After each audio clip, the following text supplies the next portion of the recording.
Breaking news చూస్తున్నాం. Cherlapally railway station dead body కేసులో పురోగతి సాధించారు పోలీసులు. సీసీ ఫుటేజ్ ఆధారంగా మృతదేహం వదిలి వెళ్లిన వ్యక్తిని గుర్తించారు. బీహార్ వెళ్లే రైలు కోసం భారీ ఎత్తున ప్రయాణికులు రాగా ఆ రద్దీలో రైల్వే సిబ్బంది ఈ మృతదేహం గల గోనె సంచిని గుర్తించలేకపోయారు. ఆపై ఆటో డ్రైవర్లు సమాచారం ఇచ్చారు. దీంతో రంగంలోకి దిగిన పోలీసులు దర్యాప్తును మొదలుపెట్టారు. సీసీ ఫుటేజ్ ఆధారంగా ఇక్కడ డెడ్ బాడీ వదిలి వెళ్లిన వ్యక్తిని కనుగొన్నారు.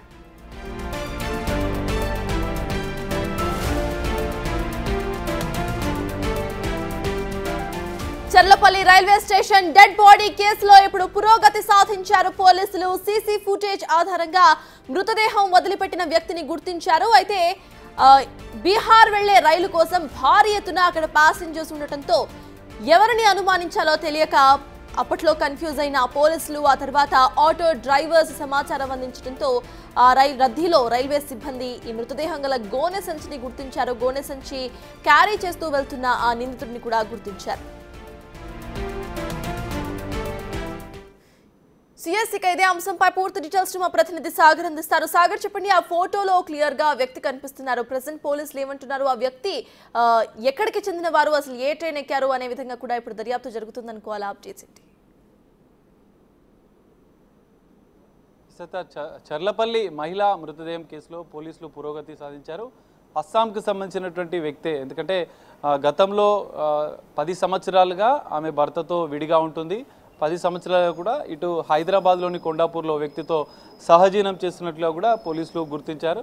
నార్సింగిలో మరో యువకుడితో, అస్సాంకు సంబంధించినటువంటి మరో యువకుడితో ఆమె పరిచయం పెట్టుకుంది. తనతో చనువుగా ఉంటున్నట్లుగా కూడా పోలీసుల దర్యాప్తులో తేలింది. సో అదే యువకుడు హత్య చేసిన అనంతరం ఆమె మృతదేహాన్ని గోనె సంచిలో ఆటోలో 37 కిలోమీటర్లు నార్సింగి నుంచి చర్లపల్లి రైల్వే స్టేషన్ వరకు కూడా తీసుకెళ్ళి అక్కడ ప్లాట్ఫామ్ నెంబర్ 5 వద్ద ఉన్నటువంటి పార్కింగ్ ప్లేస్లో ఆ సంచిని, మృతదేహం ఉన్నటువంటి గోనె సంచిలో ఉన్నటువంటి మృతదేహాన్ని వదిలేసి మళ్ళీ ప్లాట్ఫామ్ మీదకి వెళ్ళి ప్లాట్ఫామ్ లోపలికి వెళ్ళి అందులో స్నానం చేసి అనే బట్టలు మార్చుకొని మరి అస్సాం రైలు ఎక్కి అనే పారిపోయినట్లుగా కూడా పోలీసుల దర్యాప్తులో తేలింది. దీనికి సంబంధించినటువంటి పూర్తిగా ఈ దృశ్యాలన్నీ కూడా సీసీ కెమెరాల్లో రికార్డ్ అయ్యాయి. సీసీ కెమెరాలో రికార్డ్ అయిన దృశ్యాల ఆధారంగా నిందితుడిని పోలీసులు గుర్తించినట్లుగా కూడా తెలుస్తుంది.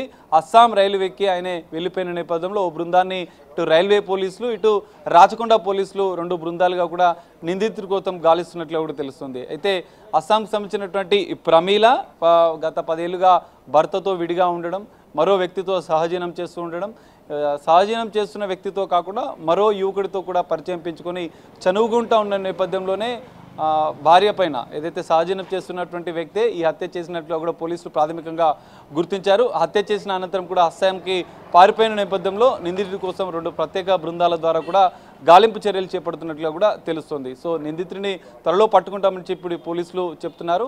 సో ఇప్పటికే ఇది 5 రోజుల క్రితం జరిగిన నేపథ్యంలో కొంత సంచలనంగా మారిన పరిస్థితి. ఈ కేసుని ఛాలెంజింగ్గా తీసుకున్న పోలీసులు నిందితుడి కోసం ప్రత్యేక బృందాల ద్వారా గాలిస్తున్న పరిస్థితి కనిపిస్తుంది. సర్తాజ్, సాగర్, నిందితుడికి సంబంధించి గతంలో కూడా ఎటువంటి క్రైమ్ రికార్డ్స్ ఏమైనా ఉన్నాయా అనే కోణంలో కూడా దర్యాప్తు సాగుతుందనుకోవాలా? ఆ క్రైమ్ రికార్డ్స్ చిట్టా కూడా తీసే అవకాశం ఉందనుకోవాలా?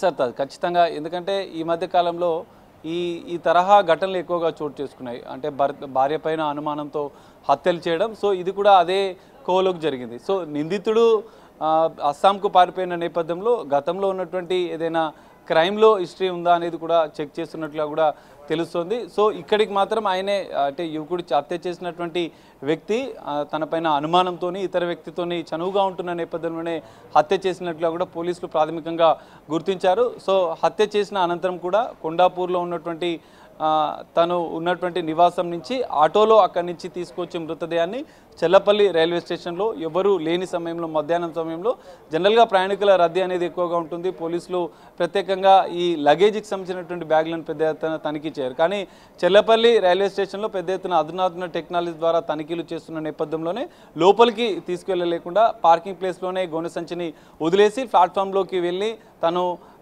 మళ్ళీ డ్రెస్ చేంజ్ చేసుకొని, ఎందుకంటే అనుమానం రాకుండా ఉండేందుకు డ్రెస్ చేంజ్ చేసుకున్నాడు. ఇవన్నీ కూడా సీసీ కెమెరాల్లో రికార్డ్ అయ్యాయి. అనంతరం ఆయన అస్సాం రైలు ఎక్కి పారిపోయినట్లు కూడా పోలీసులు గుర్తించారు. సో అందులో భాగంగానే నిందితుడి కోసం 2 ప్రత్యేక బృందాల ద్వారా గాలిస్తున్నారు. గతంలో ఏమైనా క్రైమ్ రికార్డు ఉందా, ఒకవేళ ఉంటే దానికి సంబంధించినటువంటి నిందితుడి వివరాలు పూర్తిగా తెలిసే అవకాశం ఉంటుంది.